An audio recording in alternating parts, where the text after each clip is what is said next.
I think that's what makes a great leader is someone who makes a lot of mistakes because, gosh, the leader I was 5 years ago, 10 years ago is the complete opposite of who I am today. We're Sahara and Michaela, co-founders of Refine Marketing. From corporate 9-to-5s to building and scaling multiple million-dollar companies in less than 5 years, we're not afraid to get into the nitty-gritty. Giving you a raw and real look at what it takes to build and sustain a business. This is Rise and Refine. Hello, happy Monday. Welcome back to the Rise and Refine podcast. We are talking about some leadership principles and some mistakes that we've seen in business. And Sahara obviously owns a couple different companies. I've been in leadership roles when it comes to volleyball, playing college volleyball at a small D3, and then just kind of stepping into a leadership position with running my own business. So I feel like we provide two very different perspectives, and we're just kind of jump into it today. Yes, we're excited to dive into leadership. I don't think we've done a leadership episode yet. It's a topic we haven't really talked about, and I think both of us have really great past experiences with leadership, really bad experiences with leadership, and we've both been leaders. And what? Why are you smiling? I didn't say anything to pinpoint it. We've had lots of leaders, good and bad. And we've also both been leaders. And so I think we can get a really good perspective on how someone wants to probably be led most likely and how we would want to lead. Yeah. I mean, obviously every person's leadership style is going to be different in its own way, as it should. You should tailor your leadership style to what your strengths are. Mm-hmm. But we do and have seen, unfortunately, some things within leadership that can really derail your team members and like your team members' confidence and your team members' confidence in you. So we're going to touch on all that today. I think that's a really good point that you said, Michaela. You just said it like everyone has different leadership styles. And I think when it comes to interviewing, you really need to ask questions on how they lead and how you want to be led to make sure it's a fit for both. Like, my new agents, I pair them up with different coaches based on personality and based on what I think they need. And when I interview people, I tell them like, I'm not going to micromanage you. I don't have time to. So if that's what you need and you need it, you need really, really, really like strong, consistent accountability. I don't do that. Leader. Yes. So people lead in different ways and you have to really figure out how and have self-awareness of what you expect from a leader and what you think you need to help you grow the most.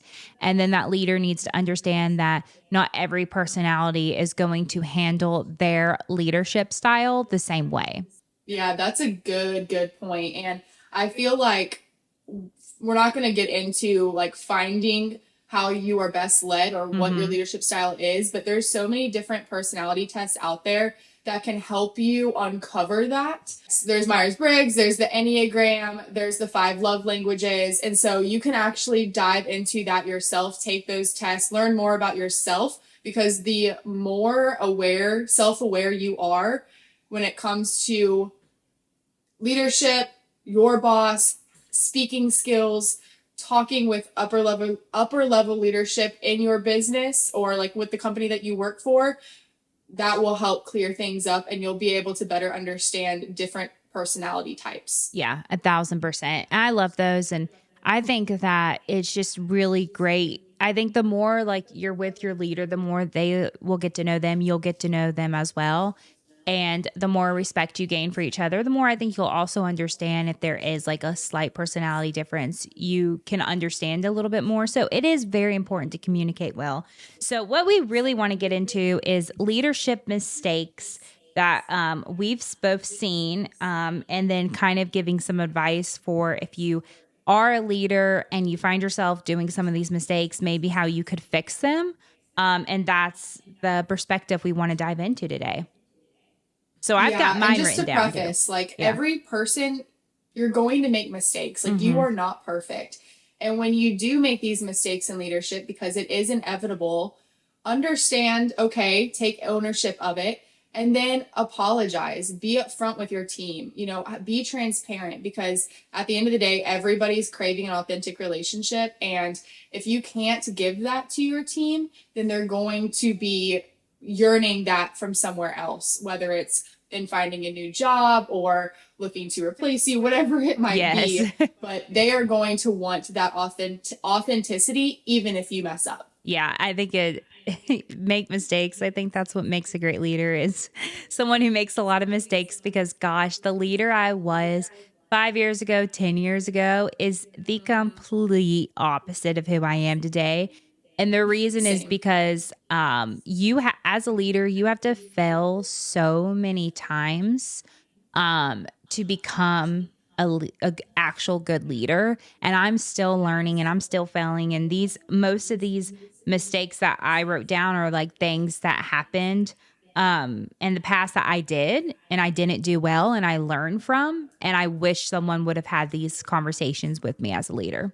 Definitely. So I think it's important for us to start off, you know, we like to do this, but actually defining what a leader is in the most mundane way, I guess. So Webster Dictionary literally just says a leader is the person who leads or commands a group, organization, or country.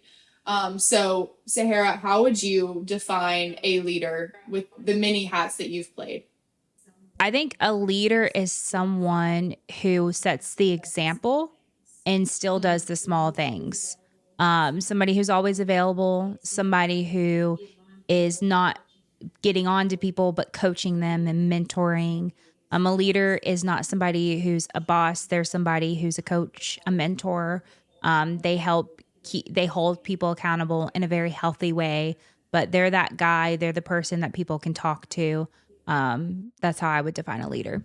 Just to piggyback on that, it's somebody who inspires others, right? Either through their story or the challenges that they've overcome. And like Sahara said, they are the person that obviously is more forward facing in the business or the group or the class or whatever it might be. Yeah. And every person is a leader in their own way. In their own, maybe it's a friend group, maybe it's a workout class, maybe it's on social media, they have a very specific niche group of people who love their content and want to binge their content. So I think that we each have a unique opportunity to inspire and to kind of pour into others. And I truly believe that Yes. anybody could be a leader in their own way. Hopefully I think we defined it really well in our ways of what we see. You want to start with the first mistake? That first one that we've both seen is not communicating well with your team. And when we say communicating, it's not just like sending an email or a text. It's actually having a conversation off the books of, hey, this is what's happening. You know, I'm sure Sahara can go more into this, but hey, this is what's happening with this project, and actually delegating tasks to them. That's how we would say is good communication. Just sending an email out with a project list and expecting it to get done, not good communication. No, I say here's how you know you're communicating well is if you're over communicating and people, are starting to they say it to you before you even do because you've communicated it so much. Like communication, it took time for me to learn was that communication takes work. I used to think communication was just what Michaela said. I used to think it was sending an email or a text and okay, got it done. I communicated, I sent it out, I said it, but communication truly takes work. It takes not only that email and text it takes, like she said, saying it in person. It takes saying it over and over and over again. And I think another good habit of communication is with over communicating is having transparent communication, because I find that a lot of leaders like to beat around the bush or not give enough communication or say enough about what they're trying to communicate that you're still confused at the end of the day. So over communicating and being super transparent and maybe even saying more than maybe you normally would is the way I like to communicate. Yeah, I definitely agree with that. I feel like, you kind of have to treat your team members when they first get started or they're getting to know you specifically it's kind of like the rule of follow up. Like the more follow up you do, the better chance you have at capturing that lead or success with that goal or whatever it might be. And so kind of treat your team members the same way. It might take them a couple times hearing you say what they need, what you need them to do, or maybe it's a mindset switch, or maybe it's something within the workplace that they're doing that you want to alter because it doesn't fit well with your specific work culture. Saying it a couple times, maybe in a few different ways, you never know what's going to resonate and what's going to stick. The next one we put is adding too many meetings to their plate. I mean, I remember, gosh, I've had leaders who it's like they would schedule like 3 meetings in one day for me. And I was like, you could have accomplished this with 1 meeting in the morning to get our day going. Or they would schedule a 3-hour meeting for something that could have been done in like 20 minutes. Or they get me to do a whole hour meeting for only me to be there for 5 minutes, right? So you can really stress your team members out with too many meetings, right? As a leader, I think a lot of us have we have a lot of meetings every day anyways, but we want our team to have time to actually get their work done during the day. And I've actually noticed a huge mistakes leaders make is they put their team members in meetings all day long, and then the team member didn't get any of the work done that they needed to for the day. And then the leader gets mad because that team member didn't get work done. It's like, well, how many meetings did you have them in that day? So I always say as a leader, respect your team members' time. Prep for your meetings, know what you're going to say, get them in and out, and have your meetings consistent, and don't schedule too many on their plate. Yeah, exactly. And I think that this kind of wraps up into the idea of being busy, like quote unquote busy, because busy is such a relative term. And we've talked about this a little bit, but I feel like it's very easy for us to want to quote unquote look busy with our calendars by filling it with meetings. Some might be so unnecessary that they could just be, a quick phone call, a quick text, quick email, whatever method you prefer best for that particular individual. And so I would say, I would warn you in wanting to look busy, because your time is precious and you need to be treating your time you need to be treating other people's time the way that you would want your time to be treated. Does that make sense? Yes, it does make sense. And, it's like you schedule as many meetings if you feel necessary for yourself. But at the end of the day, I limit like my team members' meetings. Like for my employees, they get 1 meeting a week with me. And that's it. And that's like our game plan, like Monday, jumpstart to the week, like let's get things going. But if I were to then schedule several meetings the rest of the week, they wouldn't have enough downtime to get all the stuff done that I want them to get done. In fact, this just happened with one of my team members, and I told her she was scheduling herself too many meetings because she was like, I never have enough time to get things done. I said, because you're scheduling so many meetings with these other people, you need to limit your own time so that you aren't always behind in work because you're scheduling so many.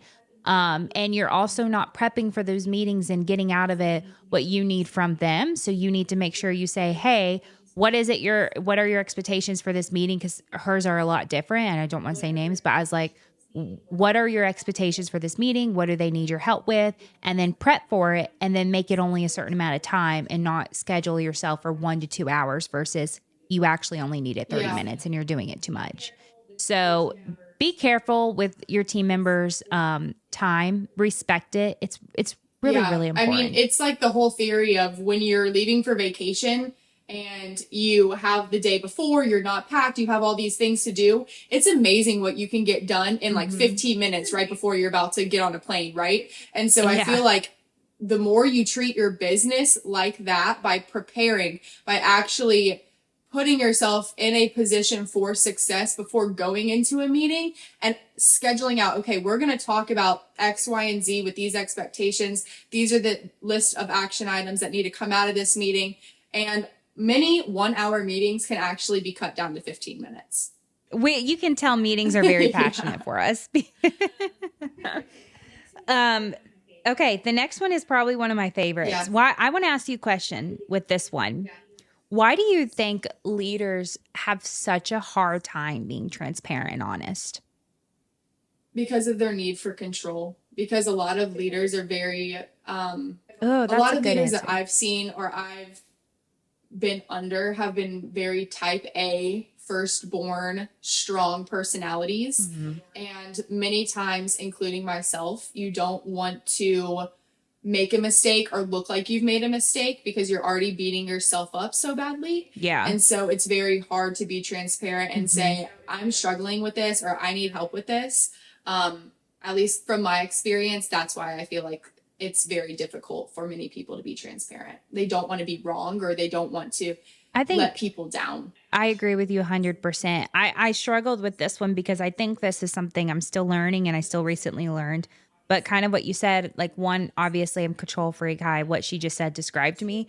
But two, I think as a leader, I put this pressure on myself that I need to be perfect and I need to always have the answer. And that if I overshare or I'm too transparent, it'll come off as a weakness because that's like leaders in the past. It's almost like what they taught me. It was like, you have to, be the best and always set the example and always be perfect and always dress the night.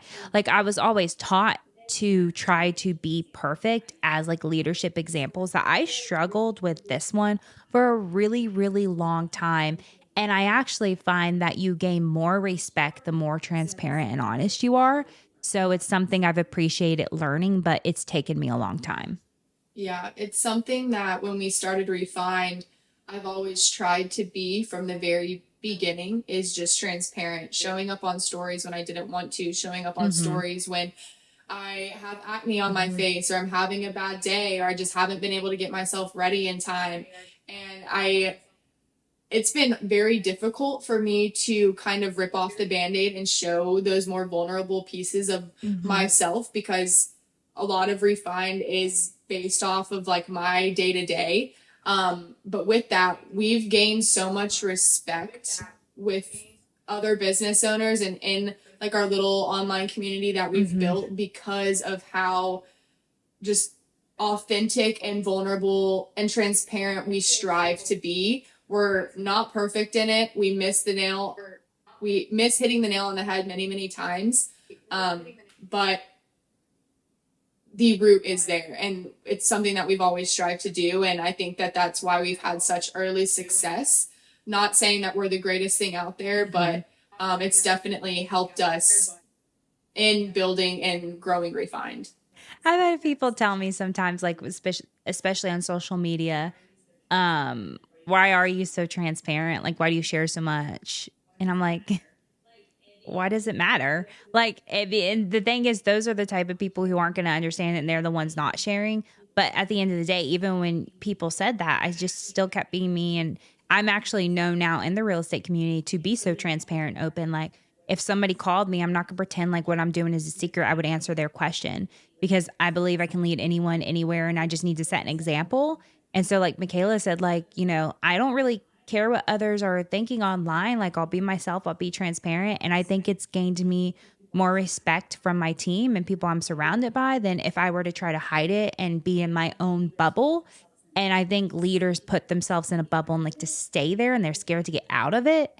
And I don't want to ever get to that point. Too, like just with me being so transparent and vulnerable online in front of so many eyes, it's given me the opportunity to gain my own self-respect in a way and like build my own confidence that I wouldn't have been able to do if I just hid behind my phone, behind our logo of Refined and not show my face, not show who is behind the scenes. And I think that there's a great power to that. And I don't know, if anything, like if you're struggling with just being transparent, do it for yourself. If you're not ready to do it for your team yet, like just do it for yourself, show up for yourself, gain your own self-respect, and then leading your team in that manner will come with that.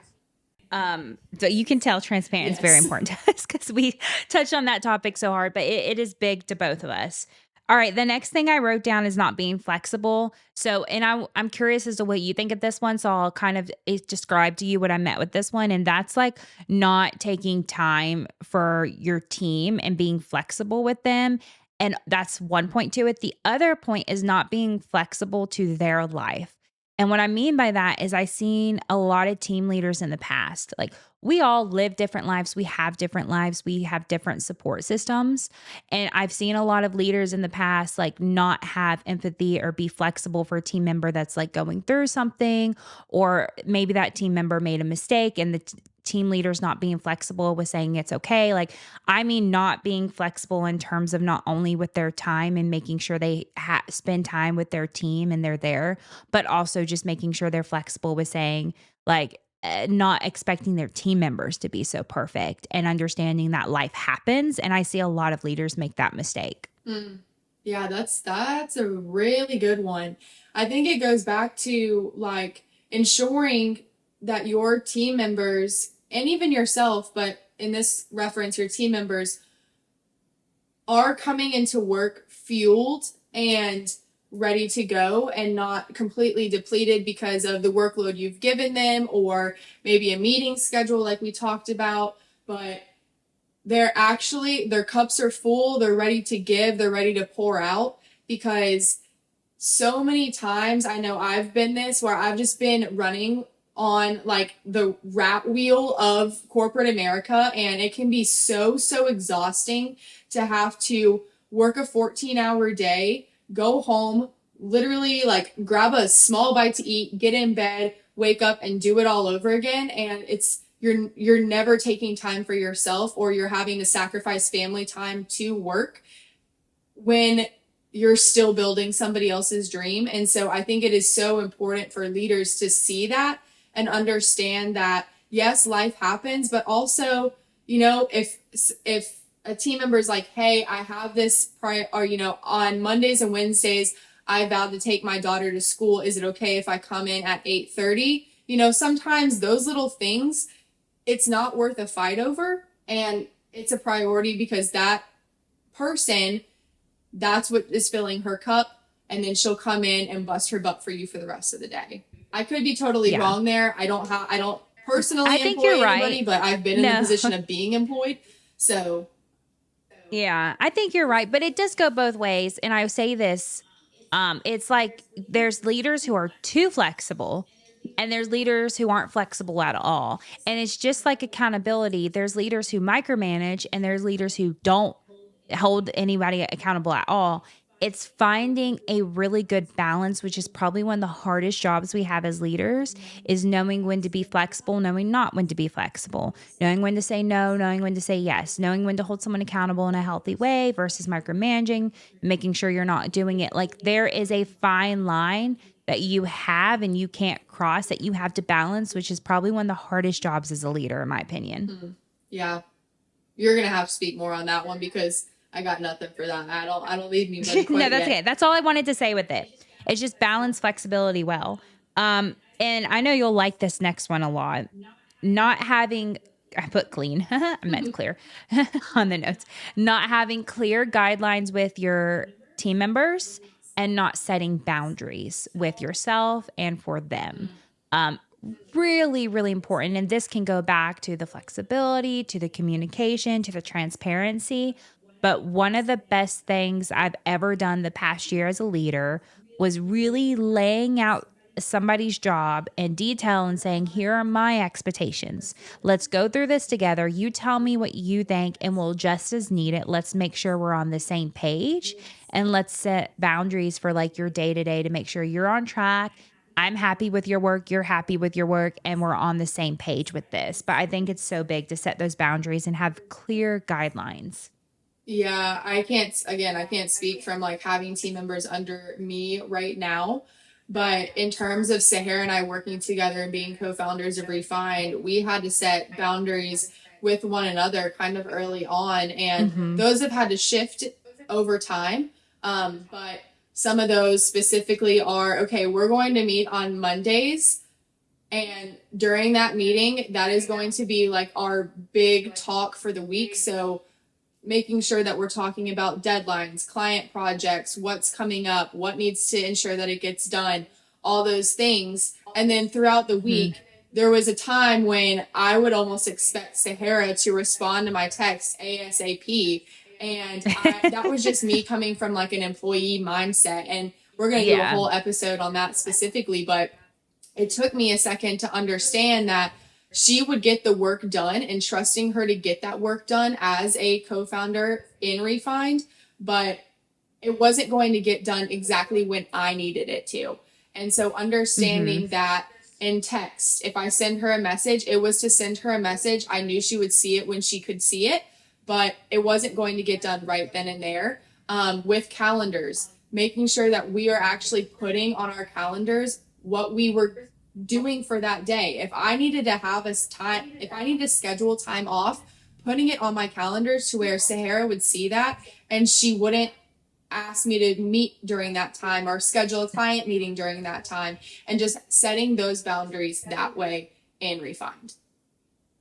I want to ask you to, like, from when you were being led, anytime you met with that leader and they didn't do a good job of giving you clear guidelines, have you had that experience in the past? And like, from as a team member, how did it make you feel so that these leaders who are listening can understand like really how their team members feel when they skip this step? I mean, yes, that's happened to me. It's happened to me a couple of times actually. And it got to the point where I ended up having a conversation with my boss at the time of, hey, I think that we need to be doing a better job of communicating because I think that we're missing something here, or I'm not understanding what you're needing out of this project. Can you outline the project in greater detail with me for 30 minutes?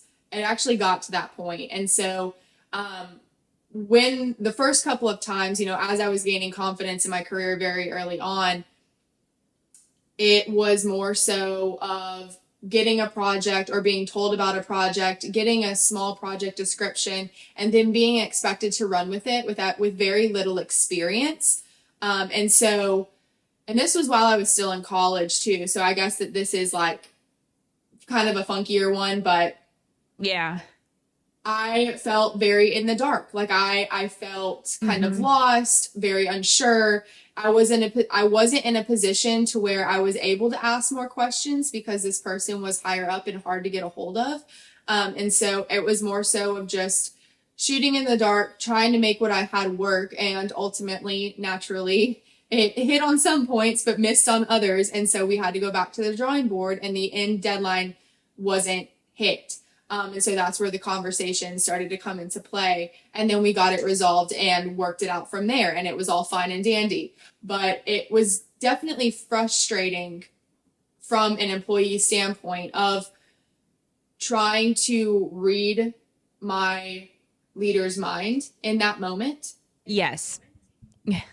I mean, that's pretty much it. It is. And that's what I wanted. Frustrated. Yeah. I didn't know how to handle it. It was something that I needed to learn how to walk through also as an employee, but that's kind of where it led. Yeah. And there's a lot of people who aren't going to feel comfortable like standing up to their leader. It comes back to the type of leader that you have. But I think it's just important for any leader listening to remember that, like, because we get so busy.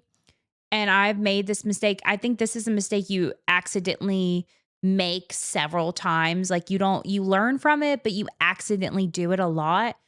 Because we get so busy, like we need something done. Sometimes we do send that short email and we're like, hey, can you get this done? And we don't give clear guidelines. So I think the most important thing you can do is if you find yourself like, I'm the type of person who will accidentally do that, is just knowing that you let your team members know, like, hey, if I ever do that, like, just speak to me. Like, I always tell my team, call me, ask me questions. Like, they know they can do that. Schedule a meeting with me. So just if you're a leader who lives very fast paced like that, be self-aware of it and make sure you communicate with your team members. It's okay to stop me and say, hey, I need more from you on this. Like, tell it to me, just like Michaela did with hers. And that's so important. Okay. The next one I have one sentence for. Micromanaging, just don't do it. I have finally officially learned, and I'm still learning, but there is such thing as you can hold people accountable without micromanaging, but don't micromanage people if they're doing a dang good job. Very much so.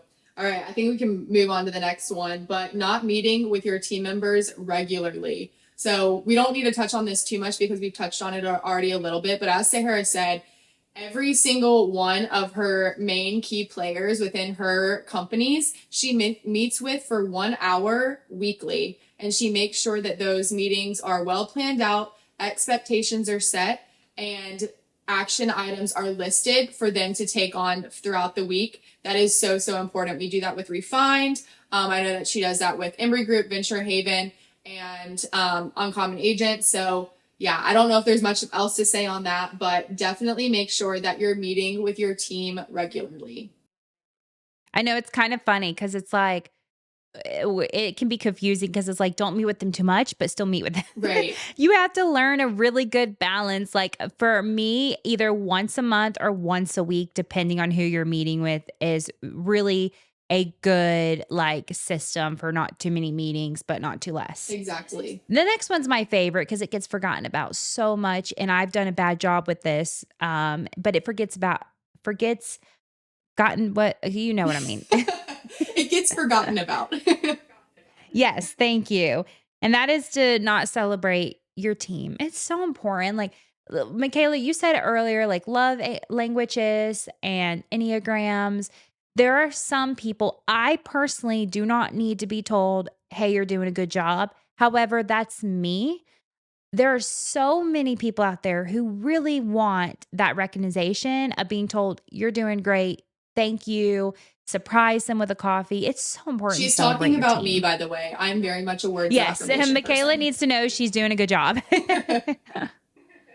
Yeah, it's so important. And even it doesn't have to be like this huge goal. Obviously, if when you're a team, you're setting goals, you're making sure that you're checking those numbers at the end of the month, and you should be celebrating those big wins. But make sure that you're also celebrating the small victories, because those little minute things that helped you get to that goal are just as important, if not more important, than that big goal. Because those small victories are things that your team members throughout the month, maybe it's throughout the quarter, are doing well consistently, and it's moving the needle. So make sure that you're showing them, hey, maybe it's words of affirmation, maybe it's, hey, I see that you're doing really well. You surprise them with their favorite drink and candy, or maybe it's a gift card out to their favorite restaurant if they're a gifts person. Understand who your team members are and what and how they receive love. That's the biggest thing. Yeah. I love sending flowers to all my girls. I love that. Like every once in a while. And I like little getting little notes with it too. Because you only, if you think about it, you only get flowers from like your spouse, That's right? Or your true. mom. Right? Like I can't wait till Maeve's old enough. I do it now sometimes. I will get Maeve flowers because she loves them. But I love sending flowers to my girls randomly to surprise them with a little note. It's just like do things for them. But remember, some like Michaela said, you really hit it. Sometimes people want words of affirmation. Sometimes a gift like flowers works. Sometimes quality time. So yeah, I'm kind of encouraged by you reminding me about love languages because I think I'm gonna do a fun little like love language activity with all my girls just to see what they prefer. So I kind of know what they want. You should. And if you're looking for flowers, With Love by Noella's, they're a past client of ours. Check them out. They ship nationwide, and their bouquets are beautiful. So definitely check them out. Literally ordered 3 of them yesterday. Yeah, I'm Erica knows this. I'm like her biggest like customer because that's all I use to send my girls flowers. She's So sweet. All right, this next one is like a heavy hitter for me, but Yes. it's speaking poorly of your team members. Whatever you speak whatever you speak, you're going to reap.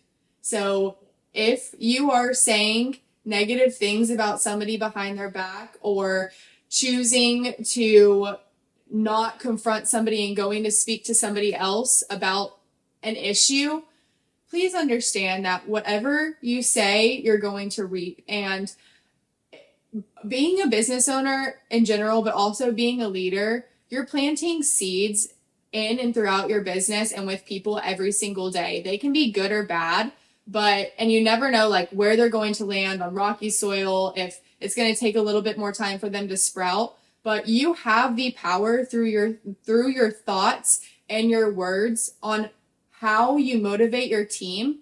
And if you're choosing to speak negatively about them, what does that say about what's going on in your own mind? Just a note. yeah. It's very important to know how you speak to people. You may think, and I've seen leaders in the past go, I'm sorry that you feel like, I'm sorry you took that wrong. I'm just a direct person. I get it. I'm a direct person too, but that doesn't mean you can speak to someone a certain way because words are very, very, very important. But also, what I also meant with this, Michaela, not just that, is how you speak when you're with team members about other team members. Like, you don't need to be saying like, "Oh, this team member made a mistake and really pissed me off." Right. Or you can speak to their leader, right? If you have leaders who lead other people within the company, you could say, "Hey, I think this person made this mistake. Do you mind speaking?" But don't be like, "Oh, they suck." Or I've seen leaders like gossip about other team members in front of team members and I mean, that's common sense. Don't do that shit. No, please don't do that shit. That's ridiculous. And like I said, what does it say about who you are and what you're motivated by? So please keep your thoughts and your words in check. It's even more so important as a leader. Oh, this is when my phone messes up. I just put not respecting their time. Like, I've seen when I met with this one, and I know a lot of you are in corporate, so it's different. But I tell my girls all the time, when you're off, you're an employee, your salary, not my agents, they're different. When you're off at 5, please be off. Like, I do not, it's very rare. Every once in a while, if I absolutely need them to answer something at 5, I will send them a text. And sometimes that's when I'm getting stuff done. So I always tell them, if I'm texting you, like, it's not important till tomorrow, but I try not to. Respect their time. When they are off, they are off. They don't run the company. It's not their company. They don't get those benefits. I've had leaders in the past like stress me out with constantly working me overtime and not respecting my time, and they caused me to have burnout. I don't think I need to add anything more to that. Yeah. I mean, it's imperative as somebody who used to work in a very lucrative corporate job. That's something that's one of the reasons why I left, was because my time was not my own and I was on call 24/7, and there wasn't parameters set leading up to taking that job. Like, I didn't know that the time requirement was going to be so heavy. I'm very grateful for that job and what it brought me, because it afforded me the opportunity to open Refined and go full time in this business.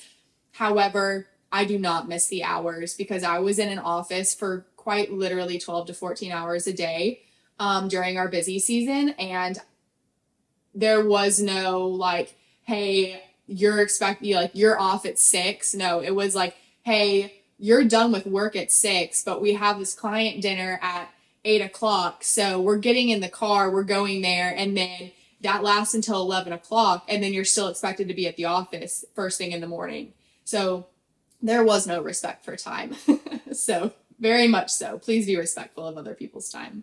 I think what I see leaders make this mistake of, and it's kind of hard because it's a mistake they make, but it's a mistake they make because they just don't, like Michaela said, like her empathy is very high, maybe. Like, yeah. She's like, I'm going to be sad there's a dog on the side of the road, but I don't have time to pick up the dog and take care of it. I'm going to call someone else and let them know there's a dog.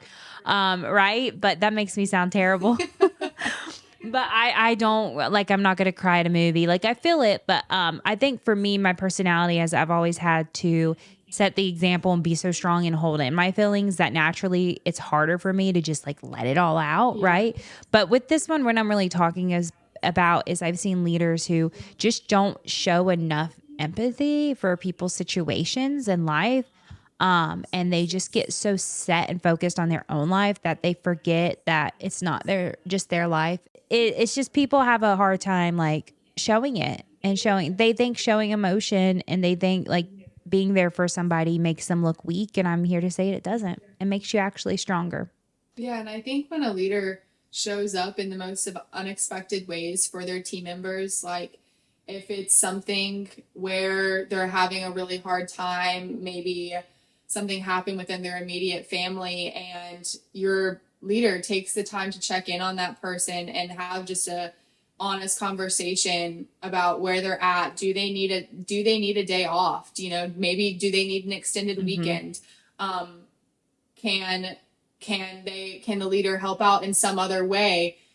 I think that those are the times when you create a culture, an environment within your team that cannot be duplicated, because it's you being real and authentic with your team members. And there's something there that is so special that people won't be able to talk about. It'll just have to be felt by the team in and of itself. And yeah, I mean, we're getting into culture a little bit there, but I think that definitely has to do with empathy.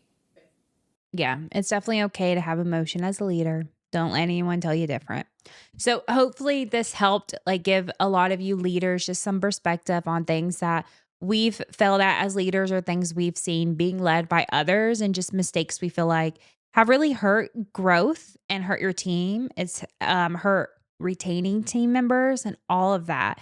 So these are just things that I personally have worked on as a leader myself.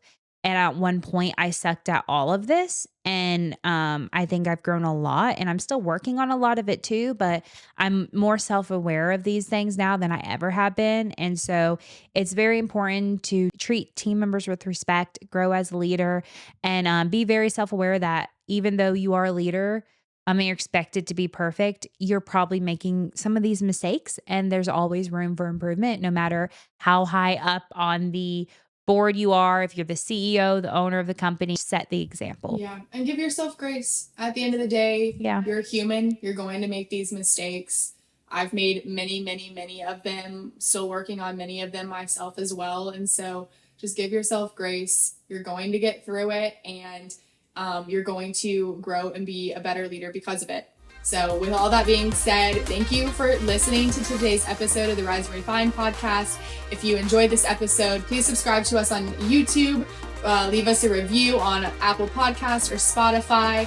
And you can follow us at Rise and Refine Podcast or at Refine Marketing _ on Instagram. Have a great week, y'all. Happy Monday.